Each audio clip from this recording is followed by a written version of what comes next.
Hay tres motivos por los que hoy día es más fácil que triunfe la izquierda totalitaria que en la década del 70. Y cuando hablo de triunfo, hablo en términos maquiavélicos, de alcanzar y conservar el poder.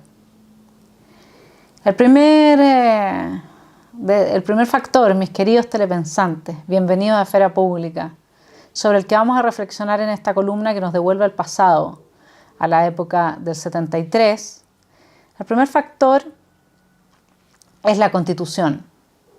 En ese tiempo, la Constitución estaba vigente y no era posible hacer una violación sistemática de ella. De hecho, fue ese uno de los argumentos que llevó a que los poderes del Estado se pronunciaran en contra del régimen totalitario de Allende, que no alcanzó a acaparar en la totalidad las vidas de los chilenos, pero estuvo a punto. El otro aspecto muy importante es que las Fuerzas Armadas de esa época tenían un tinte distinto del de hoy, a pesar de que, como vamos a ver, ya en el 73 Allende estaba aspirando a incorporarlas en pleno dentro de su proyecto político. Y el otro aspecto, finalmente, muy importante, tiene que ver con la globalización, tiene que ver con la presencia hoy día de una corriente que está extrayendo de la vida común el derecho a tener derechos. Los derechos ciudadanos hoy día dependen de un código QR que a uno le da el Estado como pasaporte sanitario para poder ejercerlos. Tan fácil va a ser mañana que las exigencias vayan increciendo, que sean cada vez más, para que podamos salir del país o para que podamos comprar el pan. Todo va a estar sistematizado. Y hoy día no hay ningún régimen o gobierno que se oponga, porque esta situación le conviene a todos los gobernantes, a todas las élites políticas de todo el mundo. Uno podría decir que hay excepciones como Suiza, y casi nos quedamos sin ninguna otra. Bueno, la similitud de la época que estamos narrando en estas columnas. Me preguntan algunos telepensantes sobre las fuentes. Este es un libro, fuera de que yo hice un estudio, porque estaba escribiendo cuando tenía 20 años, me puse a estudiar en la Biblioteca Nacional la prensa de la época y de ahí tengo muchos artículos. Pero si quieren ir a un libro en particular, se llama Breve Historia de la Unidad Popular, documento editado por El Mercurio. Yo lo obtuve de la hemeroteca de la Universidad Finisterra. Está impreso por editorial Lord Cochrane, S.A., de 1974. Está ingresado como el año 1974. Entonces, esa es la referencia. Ahora, quienes quieran usar este tipo de argumentos para rebatir a la izquierda totalitaria, entiendan, la vocación de la izquierda totalitaria no es otra más que la obtención del poder. No importa si eso es en base a mentiras, a engaños, a traiciones, a deslealtades, incluso de la gente de sus propias filas, como lo veremos hoy. ¿A qué Chile vamos a volver? Vamos a volver al Chile de principios de 1970. El Chile que era un carnaval, una locura, un circo, le dicen hoy día. Y ustedes me van a decir, mis queridos telepensantes, que hoy día la situación no se asemeja enormemente cuando incluso se usan las mismas palabras. Fíjense que el 30 de marzo de 1973, las declaraciones del presidente Eduardo Frei, del expresidente, Eduardo Frei Montalva, al diario Corriere della Sera. Chile vive un carnaval de locura. La gente no trabaja. ¿Les suena? Y la política reemplazó a la productividad en las empresas nacionalizadas. Los trabajadores están ebrios de discursos políticos. Advirtió que su país, es decir, que Chile, avanza hacia un totalitarismo de tipo marxista. Era un carnaval de la locura. Hoy día estamos en el circo de la constituyente. Quienes votaron a prueba, algunos ya están arrepentidos. Yo felicito la opción de Sebastián Sichel como una renovación de la concertación que siempre fue de centro-izquierda y desafío a la derecha a reconstituirse en una opción de derecha. 6 de marzo de 1973, poco después del fraude electoral, ¿no? Que fue a principios de marzo del 73 y que vimos en la columna pasada. 5 extremistas de izquierda, 3 de ellos pertenecientes al Partido Socialista, fueron puestos a disposición de la justicia por asaltar, fuertemente armados, el polvorín de la compañía Spichinger a 3 kilómetros de Los Zárate, San Antonio. El hecho tuvo lugar en la madrugada del 3 de marzo y estuvo a cargo de más o menos 15 sujetos que en un camión tolva de la Corporación de la Vivienda, o sea, usando el Estado para destruir absolutamente todo, ¿no? Y otros vehículos se llevaron detonantes, dinamita y trotil en cantidad suficiente como para volar medio Santiago, según investigaciones. Días más tarde trascendió que uno de los detenidos se llama O'Higgins Palma Rus y es jefe de planificación de la Corvi y militante del Partido Socialista. 7 de marzo. ¿Por qué cree usted, señor ministro, que la gran mayoría de los campesinos rechaza el estanco del trigo? ¿Porque los precios fijados son justos? ¿O porque en realidad son de tal injusticia que solo llevarán a la quiebra económica a los asentamientos? Preguntaron al titular de Agricultura, Rolando Calderón, los trabajadores agrícolas de la provincia de Valdivia, asalariados, pequeños propietarios que trabajan directamente sus tierras, asentados y en general la gran mayoría de los campesinos integrados al sector reformado. ¿Se entiende? El gobierno del pueblo no es para el pueblo. La imagen de un Allende que defendió al pueblo frente a las clases opresoras, burguesas, a la cual él pertenecía por lo demás, es falsa. 8 de marzo. La Corporación Chilena de la Madera, basada en cifras que proporciona el Banco Central, declaró que durante 1972 las exportaciones de productos forestales, madera aserrada, papel de periódico, celulosa y cartulina para tarjetas de computación bajaron en 9 millones de dólares con relación a 1971, lo que significa un 30% menos de ingresos de divisas para el país.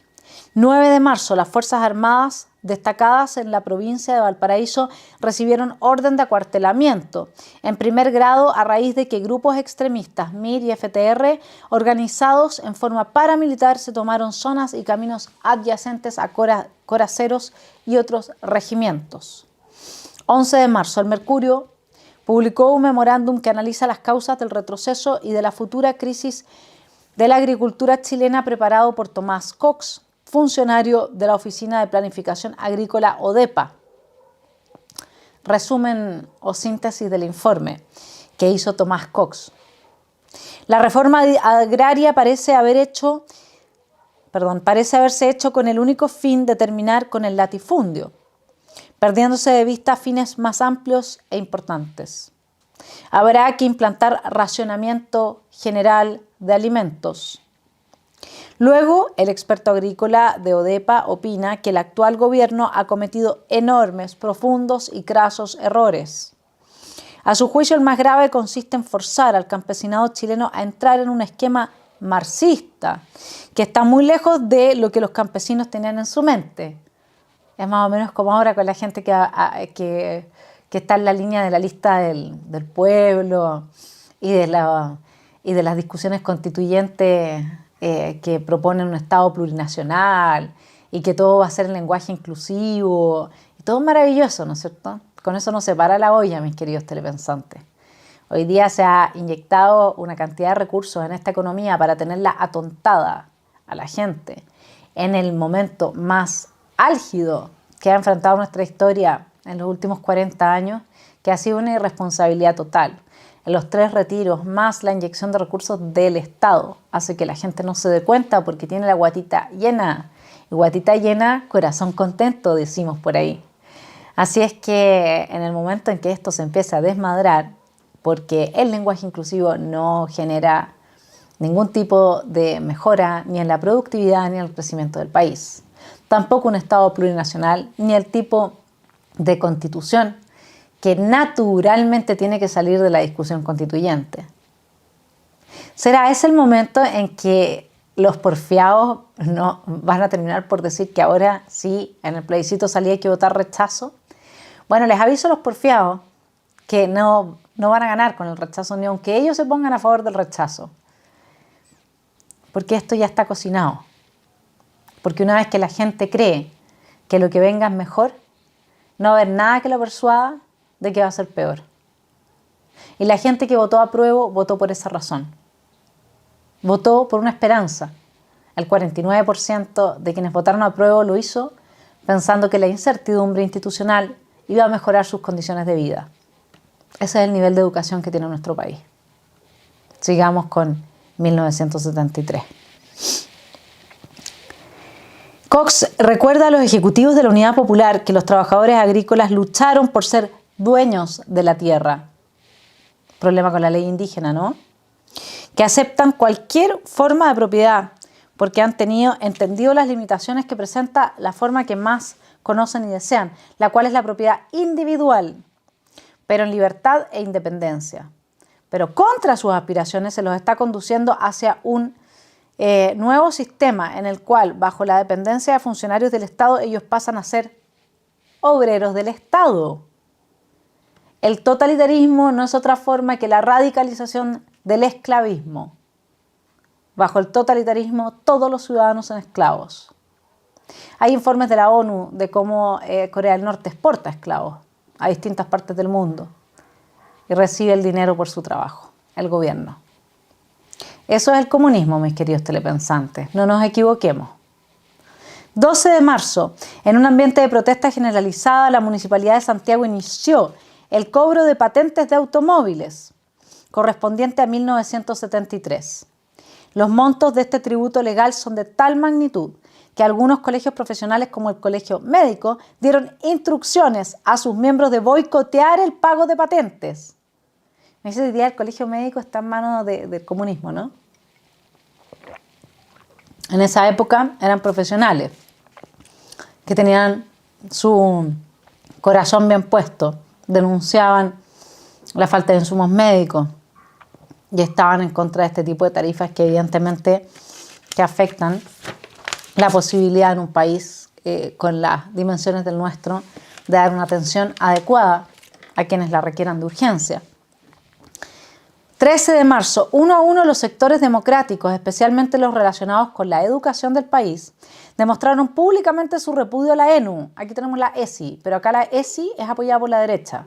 Por eso, o por parte de la derecha. Por eso es que cuando a usted le hablan de apoyar personas que están a favor de este tipo de políticas, que tienen a la base la colectivización de los niños, la colectivización desde su sexualidad, a través de praxis colectivas, desde muy temprana edad, hay que decir que no, porque es otra forma de avance que tiene el totalitarismo. Aquí era la ENU, Educación Nacional Unificada. Decían los diversos sectores. Acá no hay sectores que hablen en contra de la ESI, más que el Partido Republicano. Algunas personas en la UDI, algunas personas en RN. ¿Para qué hablar de la autonomía progresiva? Acá había algunos sectores, y esto significa una abierta violación a las garantías constitucionales respecto a la libertad de enseñanza y en forma concreta a la reforma sobre el Estatuto de Garantías que modificó el número 7 del artículo 10 de la Constitución. El consejero del Sindicato Único de Trabajadores de la Educación, Hernán Briones, dijo: se trata de entregar el poder en todos los ámbitos al gobierno marxista, principalmente con un capítulo que se refiere a un sistema nacional para la educación permanente en una sociedad de transición al socialismo.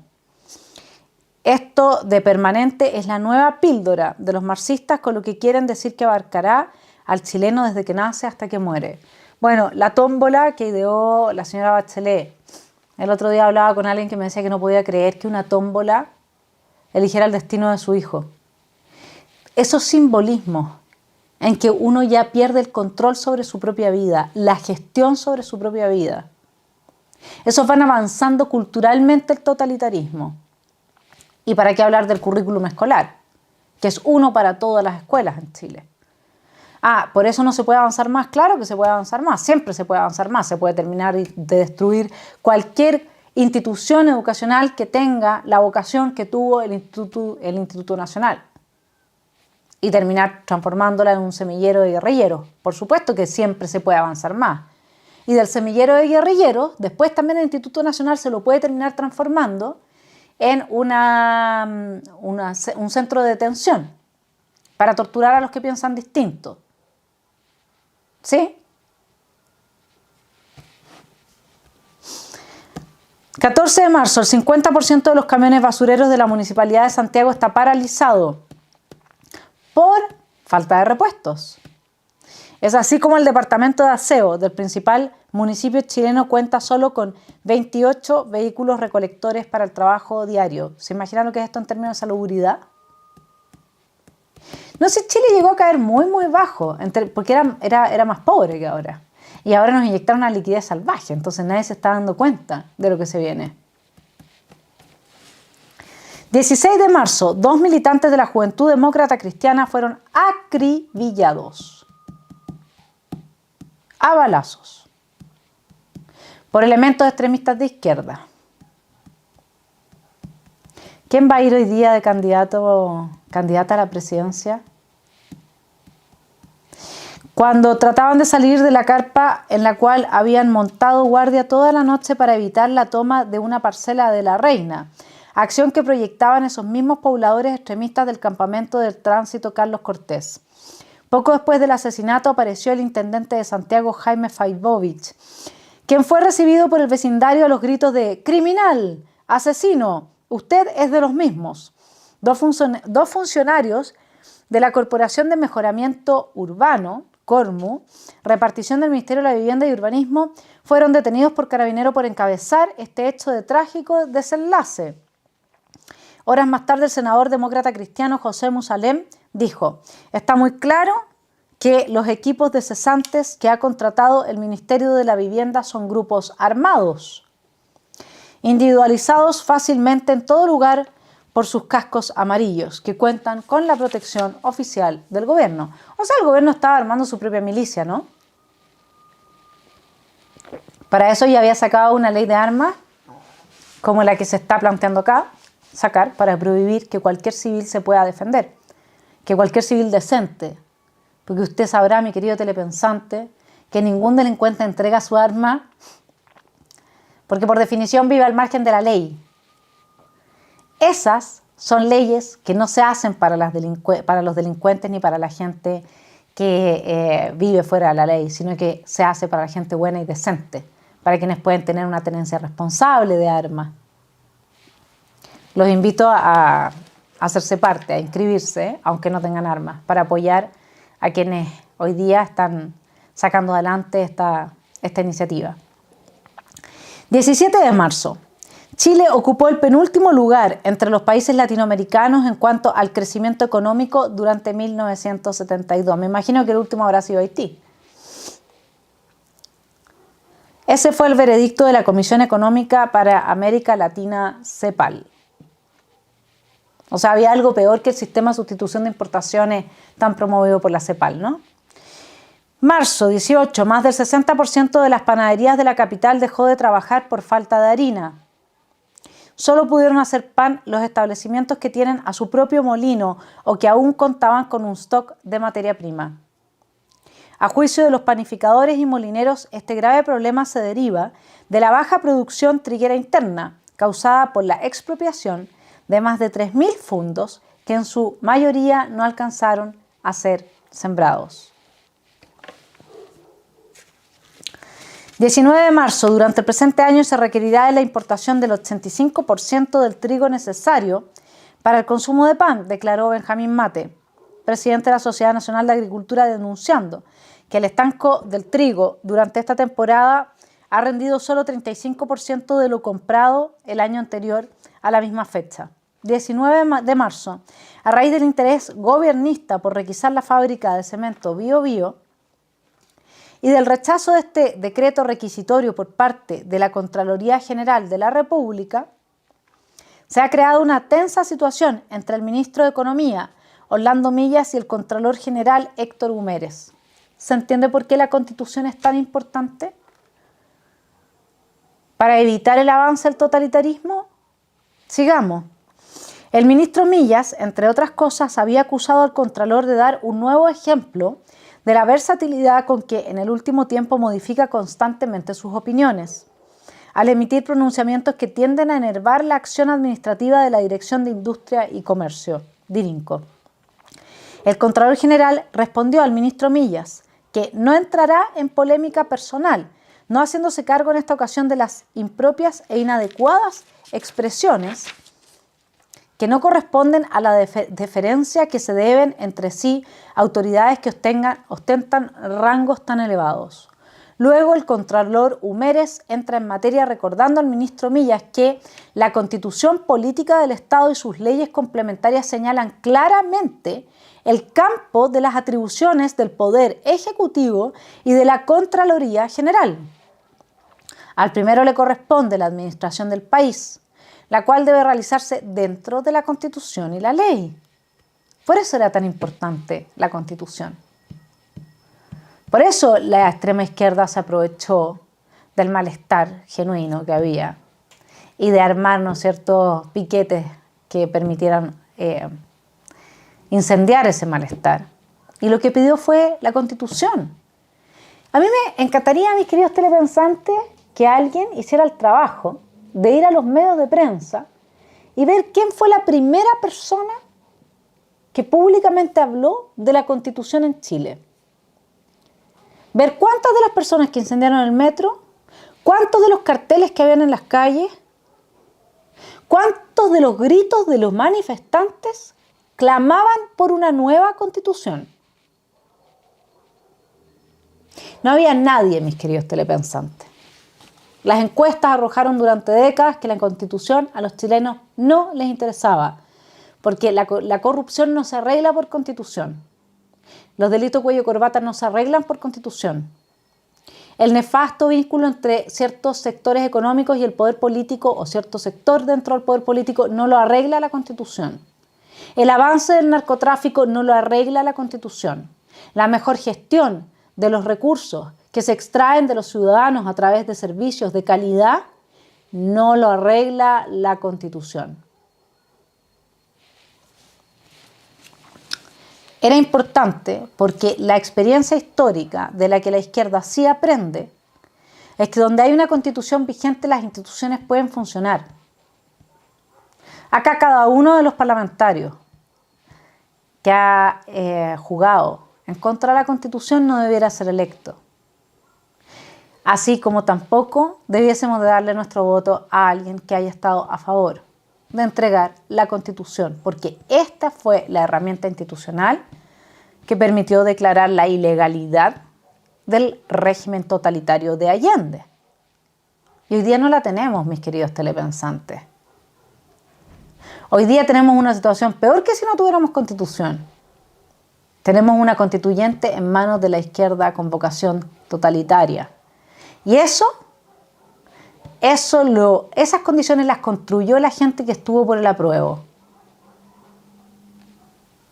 Y hoy día hay personas con coraje, como Marcela Cubillos, como Tere Marinovich, como José Antonio Kast, que dan la pelea. Mi hermano Johannes, que va a ser candidato a diputado en el marco de la macrozona sur, Lorena Avellán también. Esa es la gente a la que hay que apoyar y no estar haciendo cálculos ridículos, que lo único que hacen es darle más tiempo, ¿ustedes saben a quién? A la izquierda. Porque en este país, el único que gana cuando hay más tiempo es la izquierda. Los voy a dejar con el siguiente video que relata un poco cómo se está viviendo la constituyente, la posición de Marcela Cubillos, y los quiero dejar pensando, mis queridos telepensantes, aún más, de forma aún más radical. Merece personas como Marcela Cubillos, como Tere Marinovich, como José Antonio Kast, que se le dé la espalda para evitar que salga un Boric o una Yasna Proboste. Ese es el nivel de lealtad que se tiene con gente que hoy día está dando la cara, como lo hace Marcela en esta ocasión.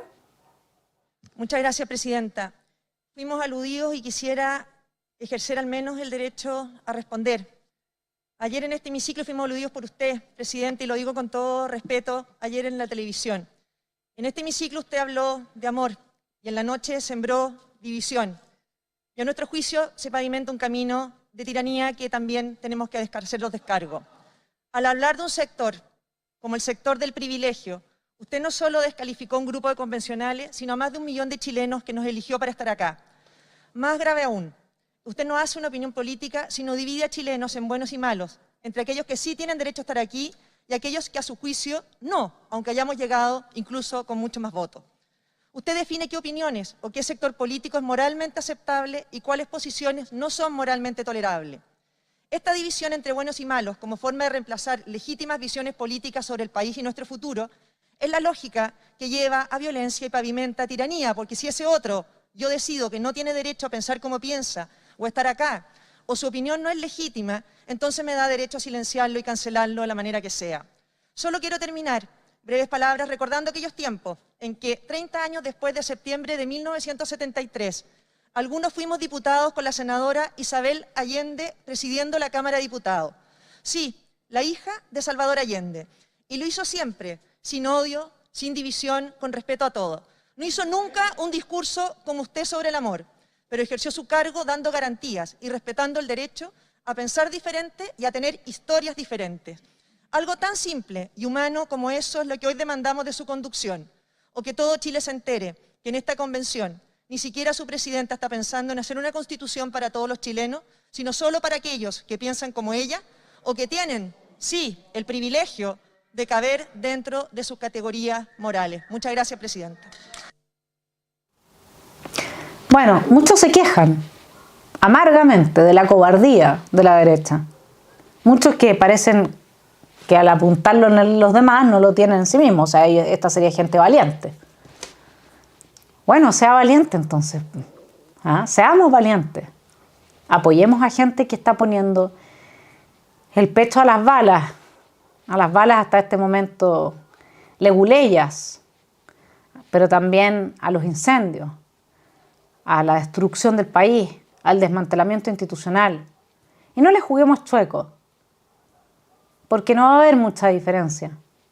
Si es que las ideas de la derecha se extinguen, como pasó en esta época, que ese es otro de los aspectos muy similares que tiene el periodo previo al quiebre institucional del 73 con nuestro periodo. La derecha estaba extinta, ya no tenía prácticamente una voz, hasta que no empezaron a extremarse los hechos delictuales por parte del gobierno de Allende, los hechos que conducían a través de una violación flagrante y sistemática a un régimen totalitario, hasta que no empezó a sentir hambre la gente, hasta que no faltaron repuestos para las micros, insumos en los hospitales. Ahí la gente empezó a reaccionar. ¿Saben? No darle en este momento la plataforma que requiere a las ideas de derecha va a generar que la derecha desaparezca, que por un breve periodo de tiempo, como el suspiro de una flor de primavera, haya un interregno de paz, para que luego el centro, abandonado por la derecha, porque nosotros abandonamos a la derecha, sucumba completo ante las presiones y la vocación totalitaria de la izquierda. No vamos a tener centro político si es que no conservamos una derecha firme con las ideas que defienden la libertad, la familia, la propiedad y los derechos individuales. Así es que quien quiera ser pragmático y para que no salga una persona de izquierda, vota por alguien de centro izquierda, le digo que lo está haciendo justo al revés. Está consiguiendo un alivio en el mediano plazo, pero los efectos colaterales que vamos viendo cómo van emergiendo tan similarmente en esta época respecto del pasado, no los van a poder evitar. 20 de marzo, el obispo de Valparaíso, Monseñor Emilio Tagle Covarrubias, condenó abiertamente la Escuela Nacional Unificada, ENU, que proyecta el gobierno de Allende declarando en una entrevista televisada: Pretender que la educación chilena debe tener el sentido y la orientación dada por una ideología, cualquiera que ella sea, es una falta de respeto a la conciencia de los niños y vulnera gravemente el derecho que asiste a los padres para entregar la educación que ellos deseen a su descendencia. Por eso la Iglesia no acepta que se imponga este tipo de política en la educación. Bueno, aquí usted tiene otro problema más. Hoy día no tenemos iglesia. Ella misma se autodestruyó. En vez de enfrentar sus problemas, tomaba a sus ovejas negras y las reubicaba. Entonces así ganó tiempo, pero no pudo evitar su destrucción. 21 de marzo, trascendió que hace 2 días la policía encontró el cadáver del pintor de brocha gorda Jorge Tomás Enríquez González, amordazado y ultimado en la casa vecina al inmueble donde funciona la Dirección de Servicios Eléctricos y Gas de Concepción. El homicidio trató de ocultarse a la opinión pública, porque en el fondo tiene que ver con el intento sistemático del régimen de Allende de evitar las transmisiones del Canal 5 de televisión de la Universidad Católica. El homicidio del pintor Enríquez se transformó en uno de los dramáticos desenlaces que tendría la persistente campaña del gobierno para impedir que el Canal 13 extienda su influencia a las distintas provincias del país. Canal 13 hoy día en manos, ya sabemos, no hay, en manos de quienes no dan ningún espacio para que surjan y emerjan voces distintas, ¿no? Haciendo un trabajo en favor de la izquierda totalitaria. 22 de marzo, 300 pobladores del campamento Ángela Davis invadieron el centro de Santiago dispuestos a exigir 500 viviendas que les prometiera el gobierno en diversas oportunidades y otras mejoras habitacionales que se postergan indefinidamente para ellos. Bueno, hoy día no tenemos ese problema aún, pero ya nosotros vemos que hay gente que ha dicho tener el derecho a habitar la segunda vivienda de alguno de ustedes, porque si alguno de ustedes ya tiene una, ¿por qué va a tener 2, digamos? Eso ya está instalado en la cabeza de mucha gente, ojo. 26 de marzo, el ministro del Interior señor ministro del Interior, responsablemente he recibido y comunico a usted la noticia de que don Carlos de la Sota Ibacache, jefe del área de concepción de esta corporación, ha sido salvajemente flagelado por personal de investigaciones de dicha ciudad, habiendo además recibido golpes de electricidad en su cabeza y órganos genitales. Ultrajes semejantes han debido sufrir 2 modestos auxiliares de la estación de apellido Cerda y Melgarejo, denunció el padre Raúl Asbun por escrito al general Carlos Prats. Así es como estaba operando en ese tiempo ya en manos de parte importante de la izquierda un sector de nuestras fuerzas del orden, ¿no? Con torturas. 30 de marzo, el estanco es la mejor fórmula que ha descubierto el gobierno para provocar escasez. Bueno, nosotros aquí ya hemos oído incluso a gente de derecha hablar de fijación de precios. Comentó Benjamín Mate, presidente de la Sociedad Nacional de Agricultura, refiriéndose al anuncio gubernamental de crear estancos de poroto y maíz. El dirigente agrícola concluyó: estas medidas parciales no significan otra cosa, sino que nos encaminamos a pasos rápidos hacia el control estatal absoluto de la producción agrícola. Aquí se va a hacer a través de los derechos de agua. Y estos productos sencillamente desaparecerán del mercado. Y usted, si tiene conocidos, si le gustan las legumbres, todo tipo de productos agrícolas, va a depender finalmente como consumidor o como dueño de su predio o como trabajador de que el burócrata de turno, de usted tener el dinero suficiente para que el burócrata de turno le renueve sus derechos de agua. 30 de marzo fue cuando nuestro expresidente Frei Montalva, ¿no es cierto?, Eduardo Frei Montalva, habló de un Chile que era un carnaval de locos. Hoy día estamos en un circo de orates.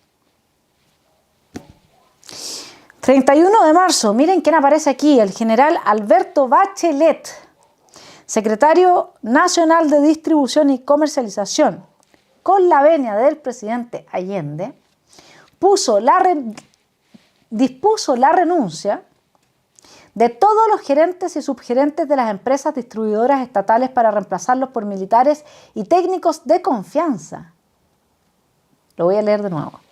El papá de nuestra expresidenta con la venia del presidente Allende, despidió a toda la gente socialista y comunista que ocupaba puestos gerenciales y de subgerente en las empresas que habían sido estatificadas. La traición a su propia gente. Lo que Camilo Escalona advirtió con mucha sabiduría. Ojo, compañeros, ojo. En esto se transforma.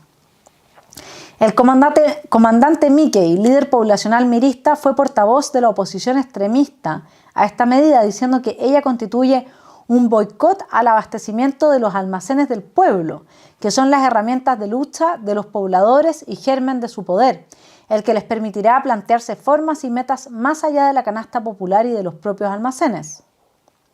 Por su parte, Sergio Juárez, correligionario del presidente Allende, dijo a Bachelet por escrito que informaría a su partido, el socialista, en cumplimiento de un elemental deber disciplinario sobre la petición de renuncia a mi cargo que usted me hace llegar, cuya improcedencia e ineficacia legal ya le establecí.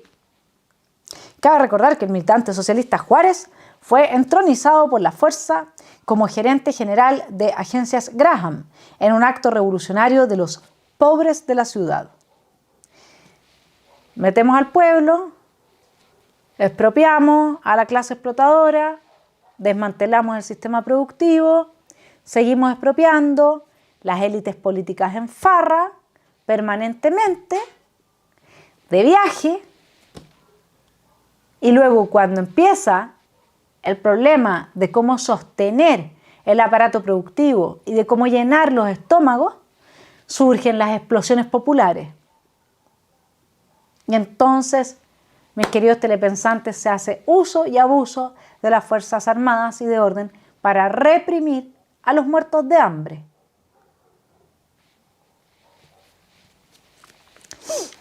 Primero de abril. Fíjense quién es ahora el enemigo de la revolución. El bolichero aparece como nuestro principal enemigo, pero el que está detrás de él es nuestro verdadero enemigo. Es imposible técnica y políticamente eliminar a 800.000 bolicheros. Tenemos que entender que 800.000 bolicheros son técnicamente irreemplazables de la noche a la mañana, los que tienen el boliche, ¿no? El almacén pequeño. Y que políticamente no podemos eliminar a 800.000 personas. Políticamente no podemos eliminar a 800.000 personas. 800.000. Esta preocupación por los comerciantes detallistas fue una de las principales conclusiones del activo del MAPU Regional Centro Cordillera, presidido por Jaime Gasmuri, José Antonio Viera Gallo, Juan Carlos Concha y otros. Se trataron especialmente los temas JAP, que era Junta de Abastecimiento y Precios, GAP, Grupo de Acción Política o Células Básicas de la Colectividad Mapucista, y CAR, Centros de Abastecimiento Rural. 2 de abril, y con esto termino mi columna, mis queridos telepensantes. 2 de abril de 1973. El pueblo. Queremos alimentos. Tenemos hambre. Rezaban los carteles enarbolados por ciudadanos que obstruyeron la calle Eizaguirre, obligaron a los automovilistas a desviarse hasta Pirque para poder entrar a Puente Alto.